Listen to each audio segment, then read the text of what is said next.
Discrimination and racism.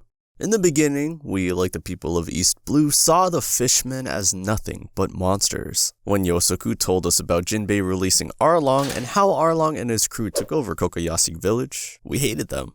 Their cruelty, their contempt for humans, their belief that they were a superior race, it all seemed like an act of pure evil. They destroyed villages, extorted people for money, and tortured and killed them. At the same time, it seemed they were just a bunch of bloodthirsty pirates who cared about no one but themselves. But over time, as the story deepened, we learned that their actions were not a random manifestation of evil. They were the result of centuries of racism and systemic discrimination. The fishmen, in essence, lived in a ghetto, in an underwater world where humans ruled the surface unchallenged. Their actions were a reaction to centuries of suffering. They were the victims, and their rage was born of pain. Arlong's actions, which we initially perceived as pure cruelty, were his twisted attempt to get revenge for his people and prove that fishmen were not inferior to humans. He, like many others, believed that peace with humans was impossible because they would never stop humiliating them. This is a deep and tragic narrative about how discrimination and racism can break entire peoples, turning victims into aggressors and creating a vicious cycle of hatred that is so difficult to break.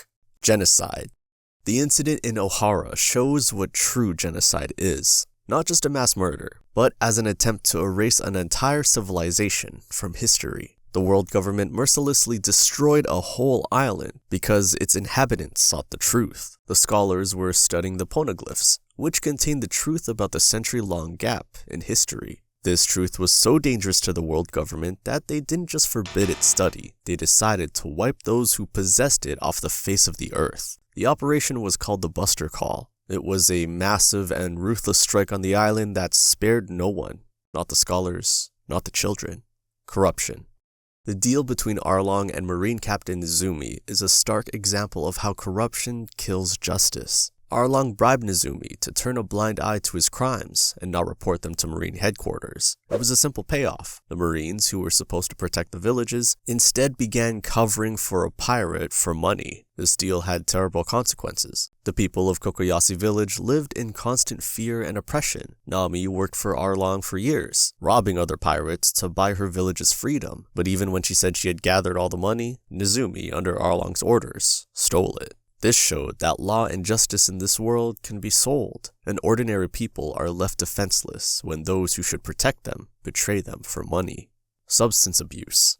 Addiction is a destructive illusion, and Hody Jones is a prime example of it. He and his crew became hooked on steroids, believing these pills would grant them invincible power. But each dose accelerated their downfall, turning them into monsters not just outwardly, but from within. This power did not give them real strength. It only made them slaves to their own cravings. Hody was ready to sacrifice his life and sanity for a moment of power that ultimately led to his complete downfall. It's a reminder that true strength cannot be bought or stolen, and addiction always leads only to self-destruction. Kidnapping and slavery. In a world without law and order, kidnapping is not just a personal threat, but a thriving business. We see its simplest form when bandits kidnap a young Luffy, but in a world ruled by the celestial dragons, anyone can become a commodity. On the Sabaudi archipelago, auctions thrive, selling not just humans, but members of all races, giants, fishmen, and even pirates. Your status or strength doesn't matter here. You can be bought and sold. The celestial dragons consider themselves gods and believe that everyone else is merely their property. The purpose of this business is not just money, but also a display of absolute power and contempt for all who are below them. Every slave is branded to forever strip them of their freedom and dignity, turning them into a voiceless object. Their system of slavery is the root of all injustice because it shows that anyone can become a victim when power knows no bounds. Slavery in One Piece is an active, thriving system. That is the foundation of the world ruled by the world government. Environmental pollution. Once beautiful and thriving, the country of Wano was poisoned from within. Environmental pollution here is not a random disaster, but a direct consequence of a ruthless thirst for power. The factories built under Kaido and Orochi's rule produced weapons, but a terrible price was paid for this power. Smoke from the factories poisoned the air. the rivers became undrinkable, and the soil became barren. The people of Wano, especially in the areas near the factories, were forced to live in a polluted environment, eating waste and poisoned fish. This wasn't just the destruction of nature, but a slow, agonizing genocide of an entire people, stripped of their home and health. This tragedy in Wano is a reflection of the problems in our own world, just as in the story, where greed and indifference led to a catastrophe. In reality, unchecked industrialization and the pursuit of profit led to air and water pollution. We see this in cities where factories thoughtlessly dump waste, poisoning rivers and land, which leads to illness and suffering for people. One Piece shows that environmental disaster is no accident, and that the price of ambition always falls on the shoulders of ordinary people and nature. Hunger and cannibalism.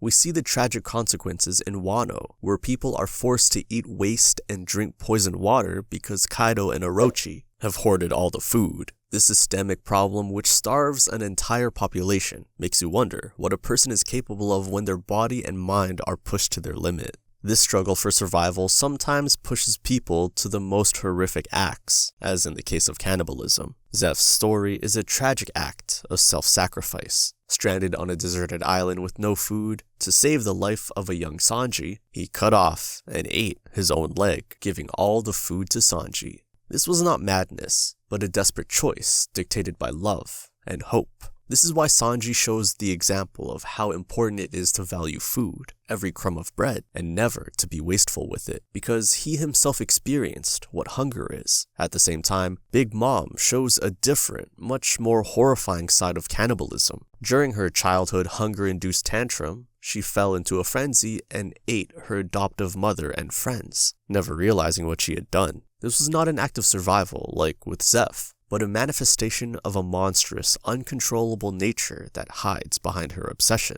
These two cases can show that cannibalism can be both an expression of ultimate self-sacrifice and a senseless act of madness.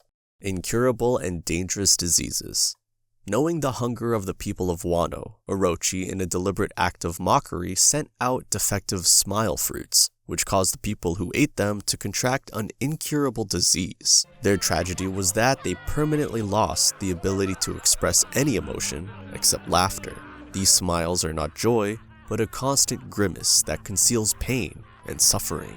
But even this horror pales in comparison to the tragedy that befell the town of Flevence. Its inhabitants were dying from amber lead syndrome, an incurable disease caused by white lead poisoning. Instead of helping, the world government declared the disease contagious and surrounded the town. When the inhabitants tried to seek help, they were annihilated in an act of genocide. The government chose to destroy the problem rather than solve it. Both cases show that in this world, disease is not just a physical ailment, but a political problem that the authorities prefer to solve with violence. Instead of saving people, they destroy them.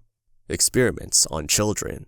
On Punk Hazard Island, Caesar Clown's scientific ambitions reached a monstrous level. In his lab, he conducted experiments on children kidnapped from all over the world. These experiments were not for a noble cause, but for vanity. Caesar was trying to create giants by giving the children a dangerous gigantification drug, disguised as regular candy. He tricked them into believing he cared for them, while using their bodies for his inhumane experiments. The consequences were horrific. The children grew to unnatural sizes, but their bodies couldn't handle the strain. They were in constant pain, suffered withdrawal, and fell into a rage when they weren't given the next dose of candy. These children were not just the test subjects, but hostages of their addiction and deception. They were trapped. Their health and minds were ruined. This is a grim reminder of how science can turn into monstrous evil in the wrong hands. It's an example of violence against children that shows the greatest danger can come not from pirates, but from those who believe their ends justify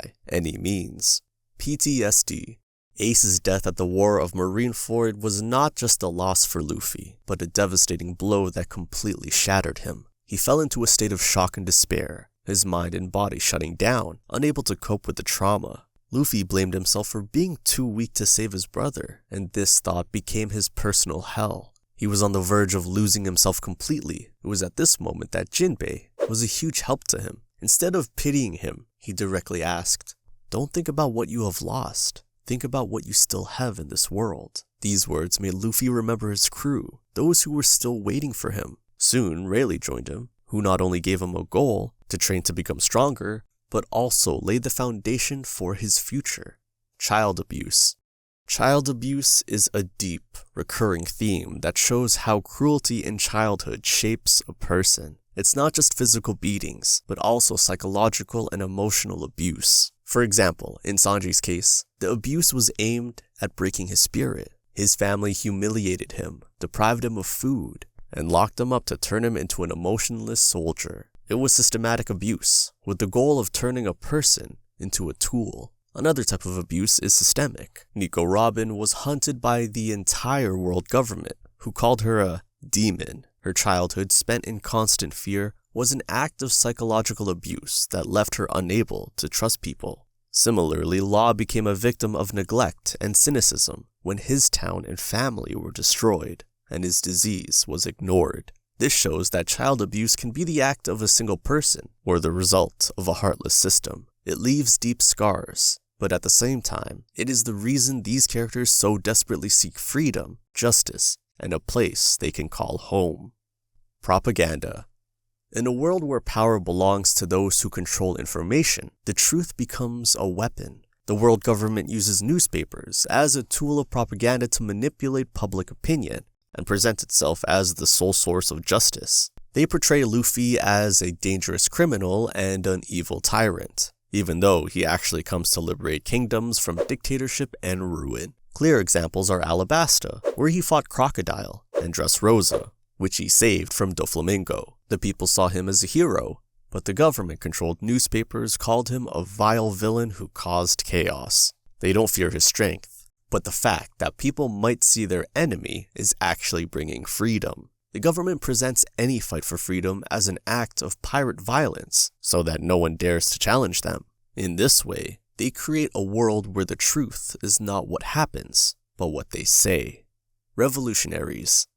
As you've already understood from this video, this is a harsh world, and the gap between social classes is not just inequality, but a chasm that divides humanity. But where there is oppression, there is always resistance. In One Piece, this resistance is the revolutionaries. Newspapers brand them as enemies, and the world government itself portrays them as terrorists. But it gradually becomes clear that this is not a blind thirst for war, but a fight against a system that has held the world in chains for centuries. At the head of the revolutionaries is Monkey D. Dragon, the most wanted man in the world. He's dangerous not because he wants blood, but because he has challenged the celestial dragons and the world order itself. His army is made up of people who have gone through slavery, tyranny, and corruption. They have lost families, homes, and freedom, and now their only goal is to ensure that others don't have to go through the same thing. The revolutionaries operate in the shadows, instigating rebellions, liberating the oppressed,